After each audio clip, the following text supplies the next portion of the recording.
Hello guys, welcome to my new vlog. आज ये vlog में आप सभी साथियों का स्वागत है। और चलो आपको दिखाते हैं। कल रात किसानों का बहुत नुकसान हुआ है। देखो गाइस, रात को आंधी हवा की वजह से, बहुत तेज हवा चलने की वजह से किसानों की फसल आड़ी पड़ गई।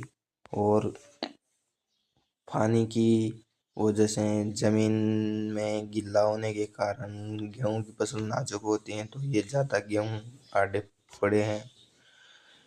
यहाँ तो थोड़े बहुत ही पड़े हैं। किसी किसी किसान के तो पूरे खेत के खेत सो गए। तो हम चलते हैं, आपको दिखाते हैं उधर की साइड भी। किसानों के ऊपर ही आती हैं सब बीजा कराड़े। देखो बेचारे किसानों के बहुत नुकसान हुआ है। किसानों के इतना नुकसान होने के बाद भी किसानों की फसलों का भाव नहीं रखती गई सरकार।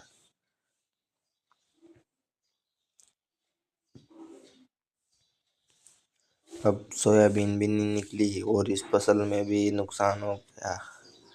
किसान करे तो करे क्या गाइस।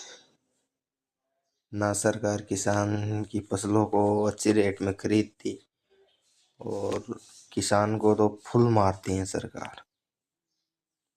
देखो, काट के पटके वैसे चपक गए बिल्कुल जमीन के।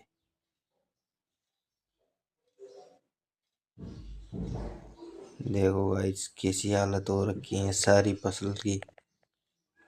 बहुत नुकसान हुआ है। यहाँ तो थोड़ा बहुत है, किसी किसी के तो पूरे प्लाट के प्लाट चिपक गए गाइस।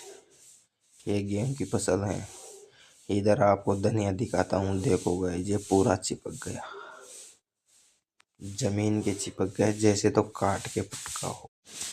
और अब इसकी पैदावार आधी हो गई, क्योंकि एक साइड तो ख़त्म हो गई इसकी बिल्कुल, क्योंकि ज़मीन के चिपक गई। ऊपर की साइड बची हुई है अब तो आधी पैदावार हो गई। तो सरकार डबल रेट में थोड़ी खरीद लेगी अभी से। अगर किसी बिजनेसमैन दुकानदारों को नुकसान होता है तो सरकार उनको सपोर्ट करती है, लेकिन किसानों को नहीं करती। देखो, नुकसान तो बहुत हुआ है किसानों को कल रात बारिश तूफान की वजह से। तो आप सब guys comment share like subscribe ज़रूर करना। जय श्री राम।